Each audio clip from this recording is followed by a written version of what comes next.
Aware India educated channel में आपका स्वागत है। वन डे बिफोर इंग्लिश की बहुत अच्छी सफलता के कारण जो है साइंस का वीडियो बनाने का प्रेशर हुआ कि मैंने सोचा चलो बनाता हूँ। हालांकि टीम वर्क नहीं कर पा रहा हूँ। टीम वर्क नहीं होने के कारण मेंटरशिप में ना होने के कारण अब थोड़ी दिक्कत आ रही है, लेकिन फिर भी मैंने पूरी कोशिश की है कि एग्ज़ाम स्पेशल की कोशिश थी, लेकिन अब एग्ज़ाम परसों ही है तो वन डे बिफोर कल तक ही अपलोड हो पाएगा। और पूरी कोशिश है कि मोस्ट मोस्ट एक्सपेक्टेड क्वेश्चन के सेट के साथ हूँ आपके बीच में। और इस वीडियो में मैं कोशिश करूँगा कि बच्चे कंफ्यूज ना हो, तो कुछ आंसर्स भी बताता हुआ चलूँगा ताकि उनको ये भी बेनिफिट हो कि एक क्विक रिवीजन ही इसे समझें आप, कि हाफ एन आवर से पहले कोशिश होगी कि आपका पूरा चैप्टर 1 से लेकर अंत तक का क्विक रिवीजन हो जाए। किस चैप्टर में कितने नंबर के क्वेश्चंस आने वाले हैं, आप मेंटली प्रिपेयर हो जाएं। तो ये मेरी वीडियो की यही कोशिश होगी वन डे बिफोर साइंस का। और वैसे मैं मैथ्स की कोशिश करूंगा बहुत अच्छा करूं, लेकिन अभी साइंस में मैंने कोशिश की है कि चैप्टर वाइज हर एक चैप्टर पे किस चैप्टर से कितने नंबर के क्वेश्चन आ रहे हैं और वो कितने क्वेश्चन कौन से आ सकते हैं। आता है तो बहुत बढ़िया, आप रिवीजन कर पाएंगे, और नहीं तो मैं मेनली आंसर भी बताता हुआ चलूंगा मोस्ट एक्सपेक्टेड का। जैसे यहाँ मैं चैप्टर वाइज मैंने लिख लिया है, टाइम वेस्ट ना हो और कम से कम रिजोल्यूशन में ही वीडियो बना रहा हूँ। तो चैप्टर 1 जो है ये 3 मार्क्स के क्वेश्चंस, 1 मार्क्स के 3 क्वेश्चन आने हैं और एक 3 मार्क्स का। तो अब मैं ये इसमें कि 1 मार्क्स के 3 क्वेश्चंस आने हैं। चैप्टर 1 जो है केमिकल रिएक्शन है, तो क्या क्या हो सकता है, जैसे एक्सोथर्मिक रिएक्शन और एंडोथर्मिक। मैं ये भी बता दूं, कोशिश करूंगा कि इंग्लिश और हिंदी दोनों में बोलूं, लेकिन कई बार वर्ड्स मेरे माइंड में नहीं आ पाएगा, तो इसके लिए सॉरी, आप उसको चेक कर लीजिएगा। एक्सोथर्मिक रिएक्शन यानी कि उस रिएक्शन जिसमें से हीट निकलती हो, और एंडोथर्मिक जिसमें हीट ऑब्जर्व होती हो, यानी कि एक को ऊष्माक्षेपी अभिक्रिया, दूसरे को कहते हैं ऊष्माशोषी अभिक्रिया। और दूसरा है इस पे most important question redox reaction, क्योंकि मैं बता रहा हूँ कि 3 नंबर का क्वेश्चन है। तो रिडॉक्स रिएक्शन जो है रिडक्शन और ऑक्सीडेशन दोनों होता है, यानी कि ऑक्सीडेशन और रिडक्शन दोनों ही हो, ऑक्सी उपचयन और अपचयन दोनों अभिक्रिया होती है, तो उसको हम रिडॉक्स रिएक्शन कहते हैं। और इस पे क्वेश्चन क्या आता है, मोस्ट मोस्ट इंपॉर्टेंट है इस बार के लिए क्वेश्चन ये आता है कि इसमें कौन ऑक्सीडाइज हुआ है, ऑक्सीडाइजिंग एजेंट क्या है, यानी कि उपचायक का नाम बताइए, है ना, कौन उपचयित हुआ है। तो जो ऑक्सीजन जिसमें जुड़ता है वो क्या है, ऑक्सीडेशन। हाइड्रोजन का हटना क्या है, ऑक्सीडेशन। यानी कि ऑक्सीजन का जुड़ना, हाइड्रोजन का हटना क्या है, ऑक्सीडेशन। जबकि रिडक्शन जस्ट अपोजिट है, हाइड्रोजन का जुड़ना और ऑक्सीजन का हटना। अब उसमें ऑक्सीडाइजिंग एजेंट कौन सा है, जैसे कोई इक्वेशन दिया है तो आप उसमें देख लीजिए कि ऑक्सीजन किसमें जुड़ा है किसमें से हटा है। और दूसरी बात कि टाइप ऑफ केमिकल रिएक्शन, ये भी इसमें आ जाता है। जैसे कि केमिकल रिएक्शन में कुछ चीजें हैं जैसे अक्सर पेपर में आने लगी हैं, जैसे थर्मिक रिएक्शन हो गया, कॉम्बिनेशन है, डिस्प्लेसमेंट रिएक्शन है, डबल डिस्प्लेसमेंट है, यानी कि विस्थापन अभिक्रिया है, द्विविस्थापन है। तो इसमें ये जान लीजिए कि जो ज्यादा रिएक्टिव है वो कम रिएक्टिव को क्या करेगा, डिस्प्लेस करेगा, है ना। ज्यादा रिएक्टिव कम रिएक्टिव को क्या करेगा, डिस्प्लेस करेगा। तो इस पे जो क्वेश्चन ऐसा भी आता है कि टेबल बना हुआ है और उस टेबल में देखना है कि जिंक सल्फेट के साथ कॉपर है, कॉपर सल्फेट है, कॉपर सल्फेट में जिंक को डालेंगे तो क्या होगा, कॉपर कम रिएक्टिव है। जिंक को डालेंगे तो जिंक क्या करेगा, डिस्प्लेस कर देगा। एक लोहे की कील वाला क्वेश्चन अक्सर पेपर में आता है कि जो कॉपर सल्फेट है उसमें अगर एक लोहे की कील डालेंगे तो क्या होगा। तो ये सब क्वेश्चंस मोस्ट मोस्ट इंपॉर्टेंट है, बस इतना ध्यान रखिए ज्यादा रिएक्टिव कम रिएक्टिव को डिस्प्लेस करता है। मैंने पहले बताया कि 6 मार्क्स ही है इसके अंदर, तो एक 3 नंबर का क्वेश्चन है और दूसरा रस्टिंग और एनसीडीटी। अब देखिए, हालांकि कुछ टॉपिक्स जो है उस चीज को ये करके चले हम कि रस्टिंग क्या है, आयरन, आयरन का है जंग लगना, कोरोजन, है ना। कोरोजन होना क्या होता है कि पे एक ग्रे कलर का चढ़ जाना, यानी कि ईटिंग अप ऑफ मेटल कहते हैं, लोहे का क्षय हो जाना। तो उसको हम क्या कहते हैं, रस्टिंग कहते हैं, जंग लगना इसको। तो कई बार इसमें ये भी आ जाता है कि केमिकल चेंज है कि फिजिकल चेंज है, तो आप समझ जाइए रिवर्सिबल है तो फिजिकल चेंज है, रिवर्स नहीं हो रहा तो वो केमिकल चेंज है।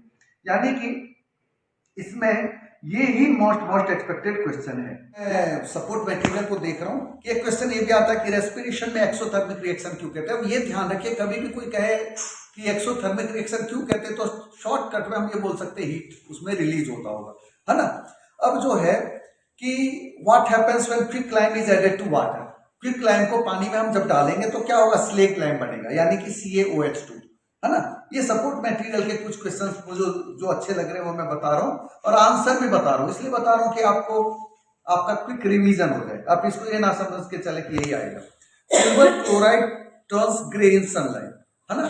सनलाइट के साथ जो रिएक्ट हो रहा है वो क्या है, उस रिएक्शन को क्या कहते हैं, तो वो फोटो वर्ड PHOTO जब भी लगा है ना वो समझ जाइए कि उसका संबंध लाइट से। तो अब देखिए एक क्वेश्चन शॉर्टकट में, जैसे एक मेटल MX है, एक्सपोज टू लाइट है, splits to form metal M है, X2 गैस निकलता है, तो ये मेटल M को बताइए, तो M क्या है, सिल्वर है। गैस कौन सा है, तो Cl2 निकलेगा।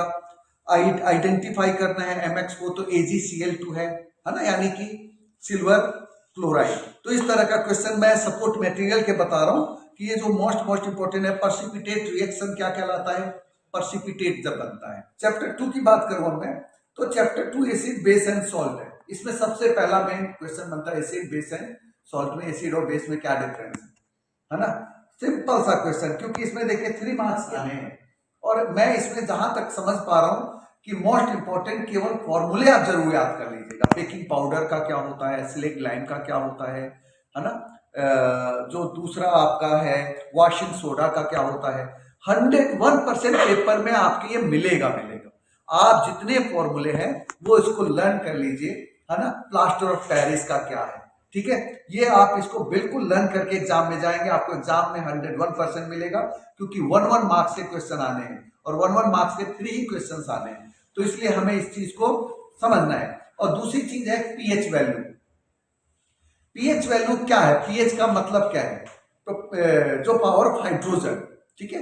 तो पीएच का इंपॉर्टेंस क्या है, जैसे कि टूथ डिके होता है तो हम क्या एसिडिटी कितनी है वो हम देखकर बताते हैं, है ना। अगर सॉइल है, मिट्टी में एसिडिटी है कि उसका कितना है, बेसिक क्या है, तो हम पीएच से बताते हैं। एसिड रेन में बारिश को हम क्या देखते हैं, उसका भी पीएच ही देखते हैं।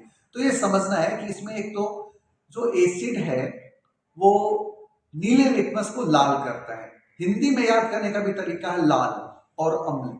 अम्ल लाल करेगा यानी कि नीले को लाल करेगा, और लाल है तो उसको भी लाल करेगा। जबकि बेस और बी से ब्लू, ट्रिक से माइंड में जल्दी याद रहता है, यानी कि बेस जो है वो ब्लू करेगा, यानी कि शार्प लाल को नीला करेगा, है ना। तो ये ध्यान रखिएगा।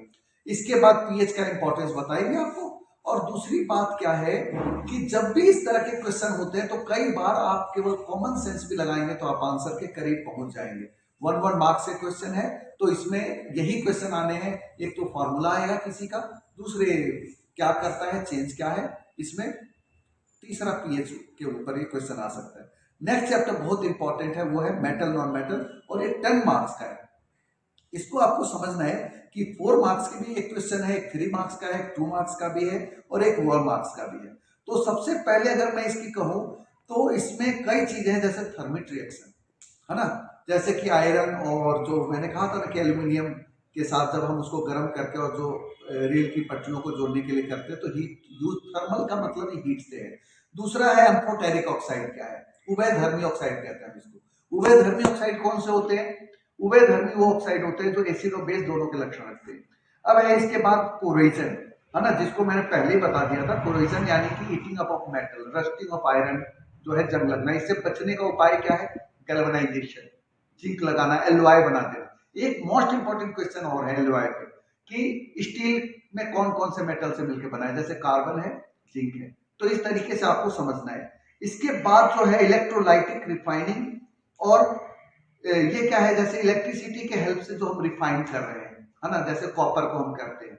रिएक्टिविटी सीरीज में किसको हम किस तरीके से रिफाइन कर रहे हैं, ये बहुत इंपॉर्टेंट है, इसको आप देख लीजिएगा, इलेक्ट्रोलाइटिक रिफाइनिंग ऑफ कॉपर। इसके बाद क्या है, roasting and calcination. Roasting and calcination क्या है, रोस्टिंग का मतलब कैल्सिनेशन में एन लगा हुआ है, यानी कि in the absence of oxygen है, यानी कि एक्सेंस की अनुपस्थिति में कह लिया, उसकी कमी में है तो उसको हम कैल्सिनेशन कहते हैं। हिंदी में हम इसको भर्जन, हाँ भर्जन और निस्तापन कहते हैं। रोस्टिंग का मतलब है भर्जन और निस्तापन का मतलब है जिसमें कैल्सिनेशन यानी कि ऑक्सीजन की अनुपस्थिति में किया। और इसके बाद क्या है कि एक्वारीजिया। एक्वारीजिया क्या है? ये मोस्ट इंपॉर्टेंट क्वेश्चन है। जैसे कि एक क्वेश्चन है किताब में कि एक औरत किसी गोल्ड को लेकर जाती है और वो क्या करती है कि उस चीज को, वो जो सुनार है वो क्या करता है, उसको किसी लिक्विड में डालता है और लिक्विड में डालने के बाद उसका जो है वो कम हो जाता है। जैसे ये क्वेश्चन है कि इसमें आयरन सल्फाइड सल्फेट है, कॉपर सल्फेट है, जिंक सल्फेट है और सिल्वर नाइट्रेट है ना। इसमें ए बी सी डी है, ये 4 तरह के मेटल है।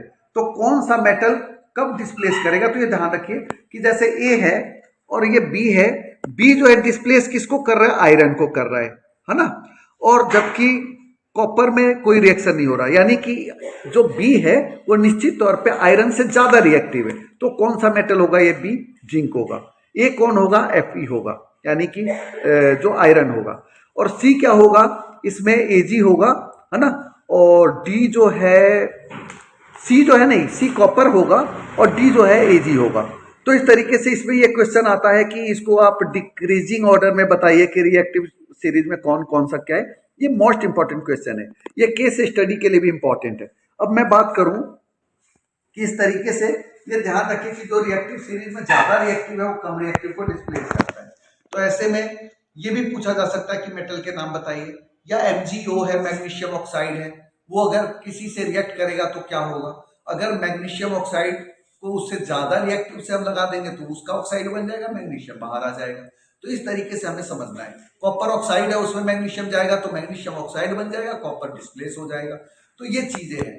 इसके बाद इसमें और भी है कि जैसे आयनिक कंपाउंड और कोवैलेंट कंपाउंड, दोनों में कौन सा ज्यादा पावरफुल है? आयनिक कंपाउंड क्या है? शेयरिंग ऑफ इलेक्ट्रॉन नहीं है ना। इलेक्ट्रॉन की लेन देन से होता है, यानी कि उसमें इलेक्ट्रॉन लिया और दिया जाता है, जबकि कोवैलेंट बॉन्ड में शेयरिंग ऑफ इलेक्ट्रॉन है। आयनिक कंपाउंड को हम कहते हैं आयनिक आवन और उसको कहते हैं सहसंयोजी आवन, यानी कि जिसमें आपस में सहयोग हो रहा है। तो आयनिक कंपाउंड और कोवैलेंट कंपाउंड में कौन सा ज्यादा पावरफुल होगा? तो आयनिक कंपाउंड होगा। क्यों होगा? क्योंकि मेटल प्लस नॉन मेटल से मिलकर बना है, इसमें इलेक्ट्रॉन की लेन देन हो रही है, तो इसलिए ज्यादा पावरफुल होगा। तो क्वेश्चन कई बार ये आ जाता है पेपर में। इसके बाद मैंने एलवाई का बोला, जैसे कि कौन सा किससे मिलकर बना है। और एक्वारीजियम में ये भी आ जाता है कोई क्वेश्चन की क्या है रेशियो। तो HCl3 और HNO3, जिसको हम नाइट्रिक अम्ल कहते हैं, वो होता है 1 रेशियो, यानी कि 3:1 में हम करते हैं तो वो कहलाता है जो है एक्वारीजियम। अब अगर बाय द वे कोई टॉपिक इसमें मेरे छूट जा रहा है तो मैं बाद में बता दूंगा, अभी मैं चैप्टर वाइज कर रहा हूं। तो लगातार टेट्रा, अब कार्बन एंड इट्स कंपाउंड को मैं देखूं तो इसमें क्या है, एक क्वेश्चन 5 मार्क्स का आना है और एक क्वेश्चन 1 नंबर का।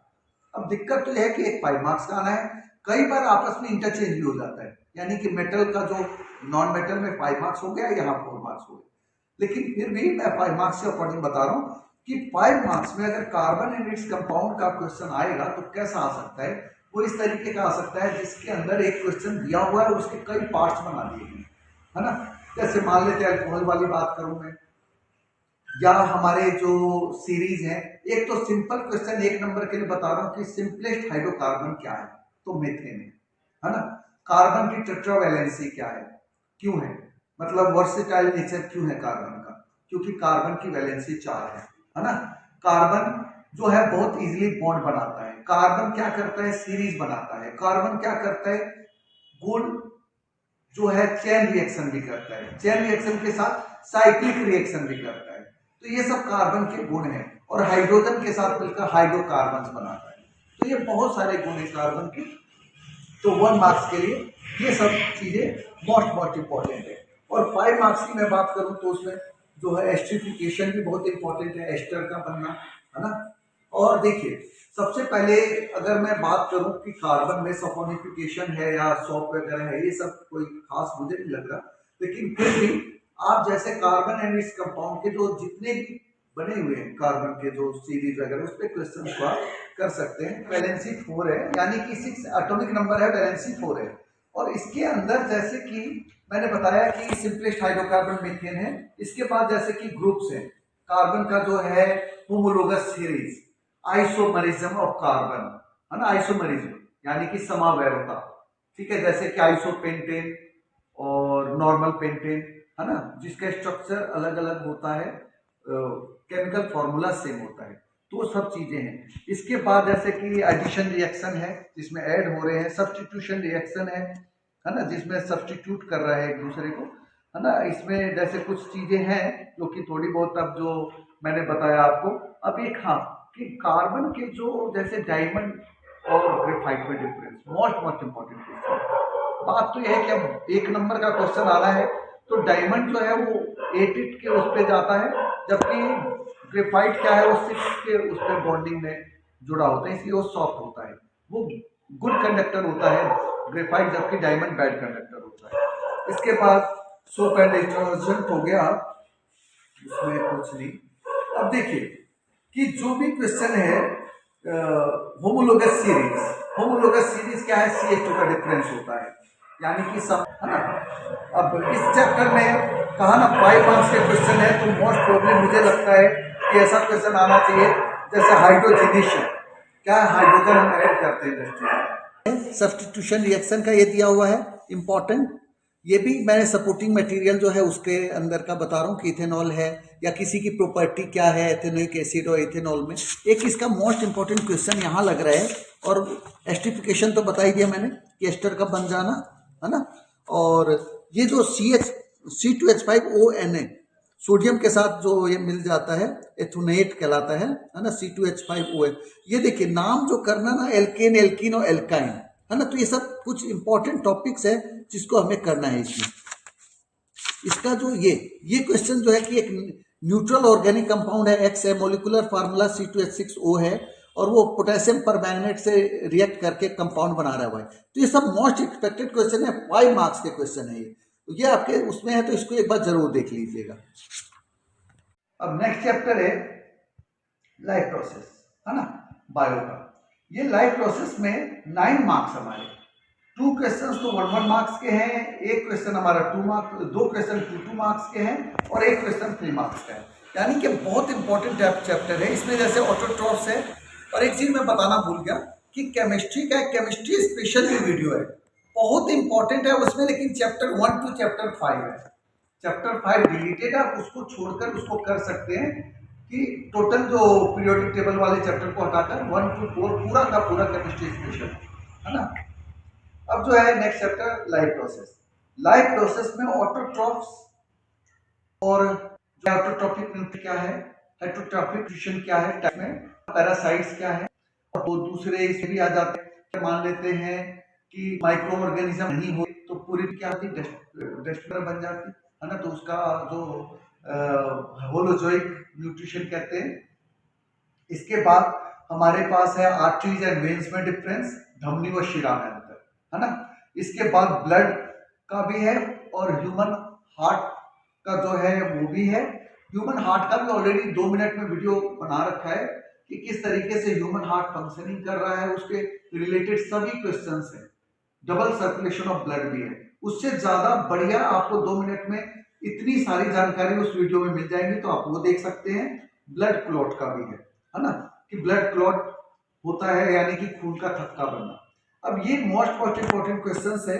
डाइजेस्टिव सिस्टम, अब इसके बाद जो इसका सबसे मोस्ट इंपॉर्टेंट क्वेश्चन है वो इसमें डाइजेस्टिव सिस्टम है। मैं लास्ट में फिर से एक बार बताऊंगा कि केमिस्ट्री में अगर मैं मोस्ट एक्सपेक्टेड कहूं तो क्या होगा, बायो में क्या होगा, क्योंकि अभी तो मैं एक बार ओवरऑल आपको एक आइडिया दे रहा हूँ एग्जाम का, है ना। तो डाइजेस्टिव सिस्टम में खासकर डाइजेशन ऑफ फैट कैसे होगा, कार्बोहाइड्रेट्स का क्या होगा, HCl का क्या रोल है, HCl क्या करता है, जो हमारे कुछ बैक्टीरिया वगैरह भोजन में पहुंच जाते हैं तो उसको किल कर देता है, साथ में वो एसिडिक मीडियम देता है ना।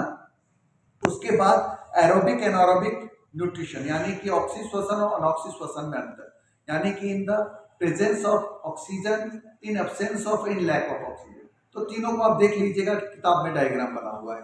इसके बाद जो है मुझे इसमें और कोई ज्यादा खास क्वेश्चन नहीं लग रहा, डाइजेशन सिस्टम वगैरह आप देखेंगे अच्छी तरह तो ये हो ही जाएगा।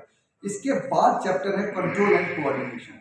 कंट्रोल एंड कोऑर्डिनेशन में एक क्वेश्चन 1 नंबर का, एक क्वेश्चन 2 नंबर के आते हैं, तो टोटल 3 मार्क्स ही है। अब इसमें ब्रेन की कई चीजें हैं, फंक्शन वगैरह, उसको मैं इतने डेप्थ में नहीं जा रहा, लेकिन इतना है हार्मोन्स के बारे में आप ध्यान रखें थोड़ा सा उसको कर लेंगे तो आपका ये चैप्टर अच्छा हो जाएगा।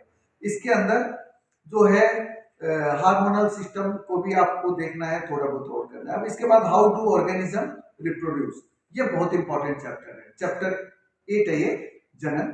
और इसमें जो है एक क्वेश्चन डायग्राम का आ सकता है, जैसे कि हमारे पास ये 5 मार्क्स का है और एक नंबर का, यानी कि 6 नंबर है। तो रिप्रोडक्शन में जैसे मेल रिप्रोडक्टिव सिस्टम या तो फीमेल रिप्रोडक्टिव सिस्टम, बहुत इंपॉर्टेंट है। या कोई ऐसा क्वेश्चन आ सकता है जिसमें आपको कई चीजें दी गई हो और उसमें कि कहाँ प्लेसेंटा का क्या रोल है ना, इम्प्लांटेशन क्या कहते हैं, या ये एसटीडी का फुल फॉर्म क्या है, सेक्सुअली ट्रांसमिटेड डिजीज, एड्स का फुल फॉर्म क्या है, एक्वायर्ड इम्यूनो डिफिशियंसी सिंड्रोम, है ना।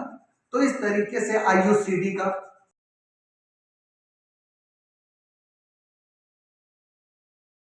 जो एक्वेटिक एनिमल्स है वो जो है breathe faster than the terrestrial animals. देखिए कि हम जो क्या करते हैं, जमीन पे रहने वाले, हमें एयर से ऑक्सीजन लेना होता है, तो वो आसान है लेना, जबकि वाटर में डिजोल्व ऑक्सीजन को लेना थोड़ा मुश्किल होता है, इसलिए वो थोड़ा फास्ट करते हैं। तो एक क्वेश्चन है, कई बार कई चीजें छूट जा रही है, एमल्सिफिकेशन ऑफ फैट हो गया, ट्रांसपिरेशन क्या है।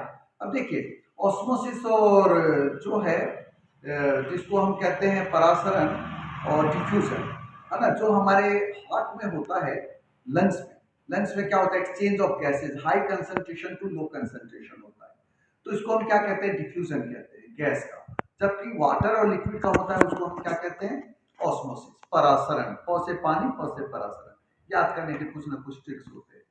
तो ये सब चीजें हैं कि CO2 स्टोमेटा का क्या रोल है, कैसे वो कर रहा है ना। तो स्टोमेटा जब ओपन होता है तो क्या करता है, CO2 लेता है, ऑक्सीजन को बाहर निकालता है, साथ में वाटर को भी निकालता है। इसी प्रोसेस को हम वाष्पोत्सर्जन कहते हैं, ट्रांसपिरेशन। इसके बाद हेरिडिटी एंड इवोल्यूशन में सेक्स डिटर्मिनेशन मोस्ट इंपॉर्टेंट है। मेंडल ने किस पे एक्सपेरिमेंट किया था, 3 मार्क्स के 3 क्वेश्चन आने हैं, एक नंबर के। तो मटर के बीज पे, पीस प्लांट पे किया था। फेनोटाइप, जीनोटाइप, है ना, ये क्या है ना। तो जीनोटाइप जीन से समझिए आप, जीन यानी कि जो दिखता नहीं है, फिनोटाइप जो दिखता है। तो इस तरीके से हम कर सकते हैं माइंड में याद करने के लिए। और एक क्वेश्चन हमारा इसमें आना है 4 मार्क्स का, तो ये ध्यान रखिए 99% क्वेश्चन एक पूरा डायग्राम बना हुआ आ सकता है, उसमें RR और small YY, capital Y small y। तो ये समझिए जो कैपिटल है वो डोमिनेंट है, डोमिनेंट ट्रेट है, और जो स्मॉल है वो रिसेसिव ट्रेट है, यानी कि एक प्रभावी और एक अप्रभावी। तो इस तरीके से हम इसको कर सकते हैं।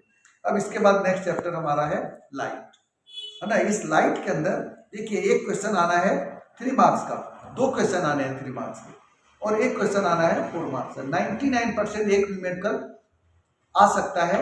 मैंने जो लाइट चैप्टर के शॉर्टकट्स बता रखे हैं, आप उस वीडियो को देख लीजिएगा।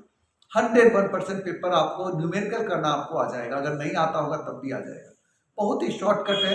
अगर मैं उसको यूं भी कहूँ कि एक गोलीय दर्पण है, यानी कि उसको हम स्फेरिकल मिरर कहते हैं, है ना, जो कि कॉन्वेक्स मिरर है, कॉनकेव लेंस है, यानी कि दोनों में एक मैंने शॉर्टकट भी उसका बताया हुआ है कि जो इमेज है अगर वो फोकस पे है तो इनफाइनाइट पे होगा, इनफाइनाइट पे ऑब्जेक्ट है तो फोकस पे इमेज होगा, सेंटर पे है तो इक्वली इन साइज होगा। तो ये समझिए जो दूर है तो काफी छोटा साइज होता है, और फोकस पे होगा, है ना, यानी कि अगर ऑब्जेक्ट तो इनफाइनाइट पे इमेज बनेगा तो इनफाइनाइट पे बड़ा बनेगा, तभी तो हम देख पाएंगे। तो ये चीज समझना है, इनके यूजेज हैं, कॉन्वेक्स लेंस के, कॉनकेव लेंस के। तो ये सब छोटे मोटे क्वेश्चन है लाइट चैप्टर के, और इसमें क्वेश्चन ऐसे वैसे आ सकते हैं।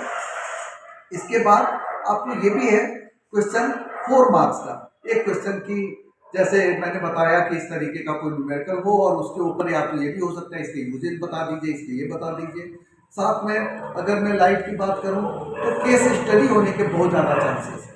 केस स्टडीज के लिए जो मैं पहले भी बता रहा था कि एक तो चैप्टर है रिप्रोडक्शन के हो सकते हैं, और उसके बाद लाइट का हो गया, है ना, और न्यूमेरिकल हो गया। जैसे कि अब ये ध्यान रखिएगा कि जो ऑब्जेक्ट है U हमेशा नेगेटिव होगा, V हमारा पॉजिटिव होगा, यानी कि इमेज पॉजिटिव होगा, लेफ्ट में होगा तो नेगेटिव होगा, राइट में होगा तो पॉजिटिव होगा। तो बड़े इजी ट्रिक मैंने बताया, आप वो देख लीजिएगा यहाँ, क्योंकि नहीं तो टाइम लग जाएगा। अब इसके बाद नेक्स्ट चैप्टर हमारा ह्यूमन आई।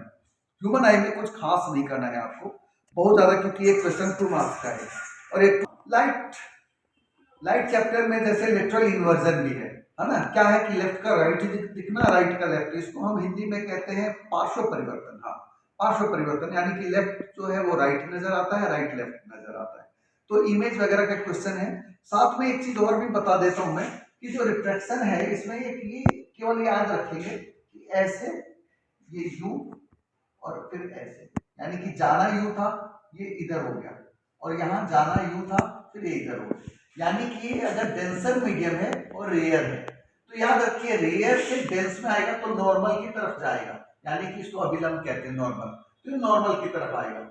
और ये वाला इमेज अगर आपको ग्लास स्लैब का याद रहेगा तो इससे आपका एक काम हो जाएगा, यानी कि इसमें आपको कुछ और नहीं करना है। साथ में जो है ह्यूमन आई में जैसे कि एटमॉस्फेरिक रिफ्रैक्शन, जब कोई क्वेश्चन समझ में नहीं आ रहा तो तारे की टिमटिमारी सब हालांकि डिलीटेड है, इसमें हमें कुछ ज्यादा नहीं करना है, फिर भी माइंड में हमें रहना चाहिए छोटी मोटी चीजें। और इसके बाद मेन चीज है कि टिंडल इफेक्ट क्या है, जो बीम्स ऑफ लाइट नजर आते हैं, है ना, उसको टिंडल इफेक्ट कहते हैं, तो बीम्स ऑफ लाइट का दिखाई दिया। डिस्पर्जन है और रिफ्लेक्स एक्शन क्या है, तो रिफ्लेक्स एक्शन ऊपर ही था हालांकि कंट्रोल एंड कोऑर्डिनेशन में, कि जब आर्क बन जाता है, जैसे हमने कोई गर्म चीज को टच किया और वहां से वहां वापस आ गया, तो रिफ्लेक्स एक्शन होता है। कंट्रोल एंड कोऑर्डिनेशन में न्यूरॉन भी है ना, वो चीज कुछ कुछ छूट जा रही है, मैं कोशिश तो कर रहा हूँ कि मैं बता दूं, फिर भी कोई नहीं, आप इतना आपके रिवीजन के लिए सफिशियंट है, आप इतना रिवीजन करने के लिए लास्ट में एग्जाम जाने से पहले एक बार इसको देख लेंगे तो आपको एक बार माइंड में सारी चीजें क्लियर हो जाएंगी। अब नेक्स्ट चैप्टर में हमारा इलेक्ट्रिसिटी, बहुत इंपॉर्टेंट चैप्टर है, हालांकि इसमें क्वेश्चन 7 मार्क्स ही हैं, लेकिन 2 क्वेश्चन 1-1 नंबर के हैं और 1 क्वेश्चन 5 मार्क्स है। तो ये ध्यान रखिए कि 2 1-1 नंबर के क्वेश्चन है, इसमें यूनिट्स आएंगे पेपर में आपके, कूलॉम बताइए, वोल्ट बताइए, एम्पियर बताइए, डेफिनेशन बताइए, तो ये सबको एक बार आपको देख लेना है। और 5 मार्क्स के क्वेश्चन में ये ध्यान रखिए कि हीटिंग इफेक्ट ऑफ इलेक्ट्रिसिटी जो H बराबर I² RT होता है वो हो गया, ओम्स लॉ हो गया। न्यूमेरिकल इसका 101% आएगा, लेकिन आएगा बिल्कुल सिंपल, है ना, जैसे कोई भी क्वेश्चन है ये इस तरीके का है ना, कि रेजिस्टेंस है पैरेलल में दिए हुए हैं, है ना, और इसके बाद यहाँ एक सीरीज में भी दे दिया है, फिर इसके बाद इधर वोल्ट में जोड़ा है।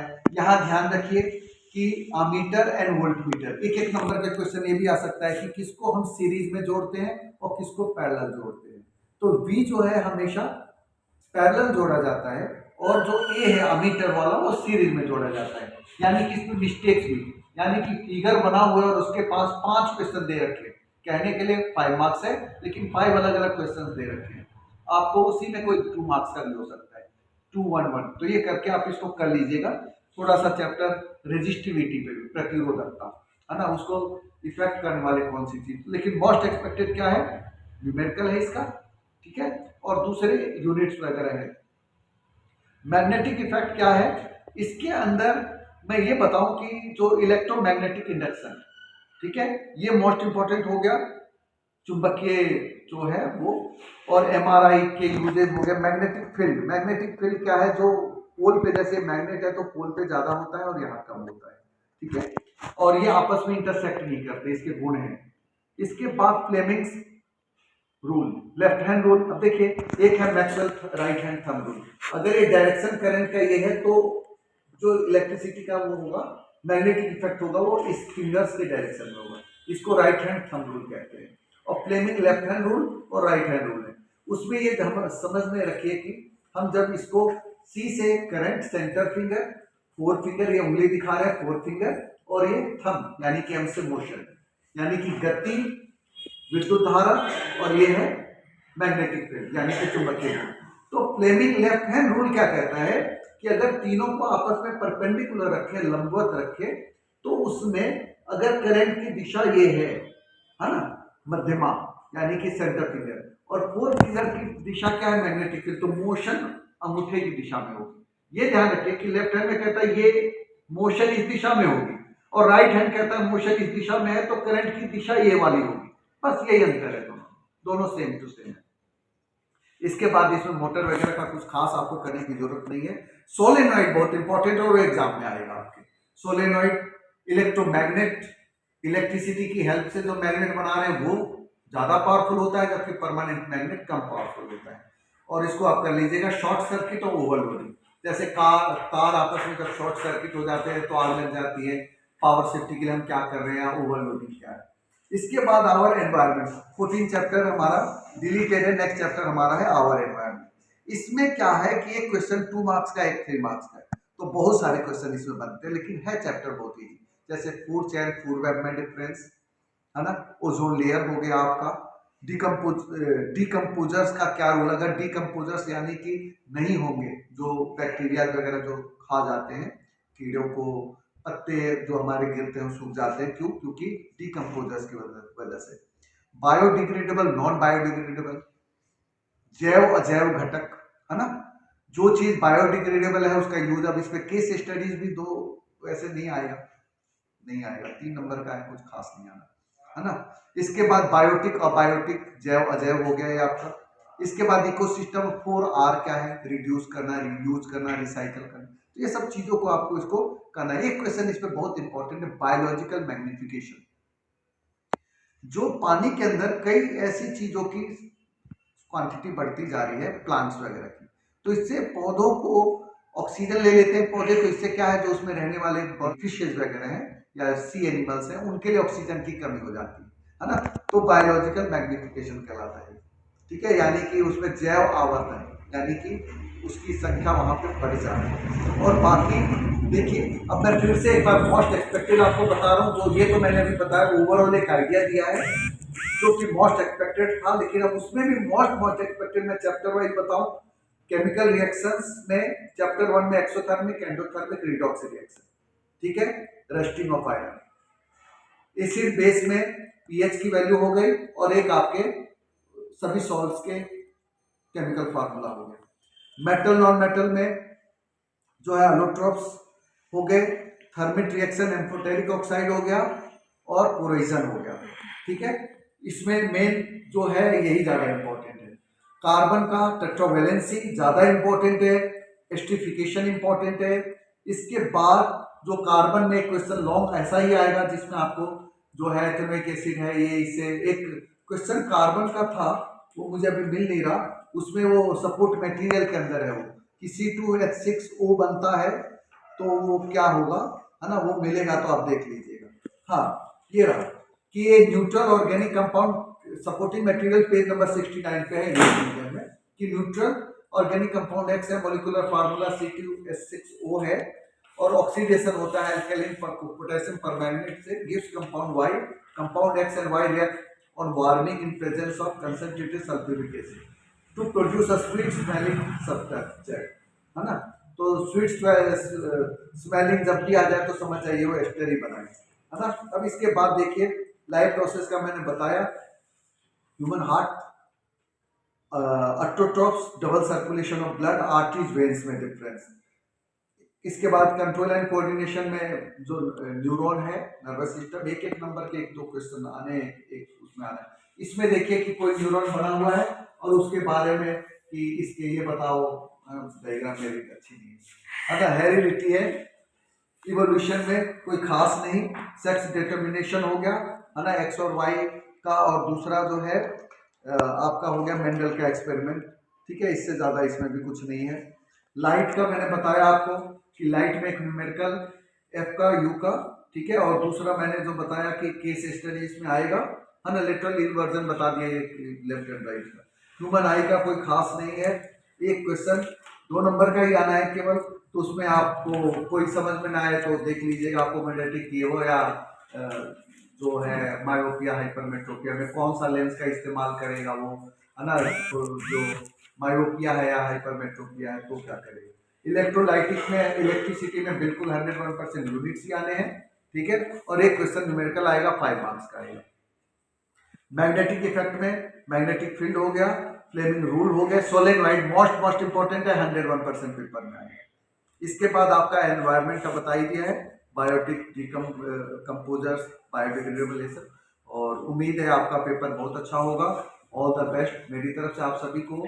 ये सिर्फ और सिर्फ मेरी तरफ से कोशिश थी, हालांकि मैं पहले भी बता चुका हूँ कि टीम की कमी है इस बार, क्योंकि मैं नए स्कूल में पहुंच चुका हूँ, मेरा रोल चेंज हो चुका है, now I am not a mentor, तो इसलिए मुझे काफ़ी दिक्कतें आ रही है। फिर भी मेरी जो डिमांड है लोगों की कि वीडियो बनाना है तो मैं बनाने की पूरी कोशिश कर रहा हूँ, अपनी तरफ से बेस्ट देने की कोशिश कर रहा हूँ।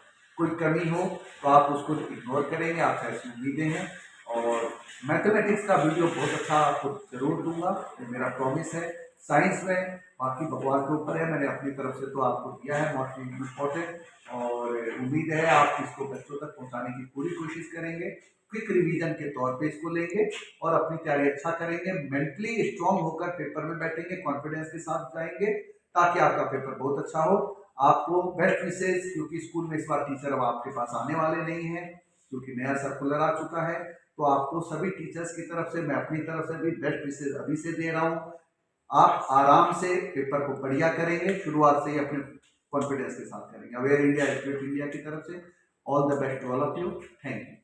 और एक फाइनल रिक्वेस्ट कि मैंगो मैन जो मेरी पोएट्री की बुक है वो मार्केट में अवेलेबल है, फ्लिपकार्ट पे भी, अमेजोन पे भी, गूगल पे भी। अगर आप अभी लिखते हैं भाई सतीश आनंद मैंगो मैन तो आपको मार्केट में गूगल पे भी अब आ जाएगा। तो मेरे लिए तो, मुझे तो जिसकी जो चीज़ें होती है अच्छी लगती है, तो पेपरों के बाद आप जरूर इस किताब को देखेंगे और टीचर एचओएस से रिक्वेस्ट अपने लाइब्रेरी के लिए जरूर मंगाएं।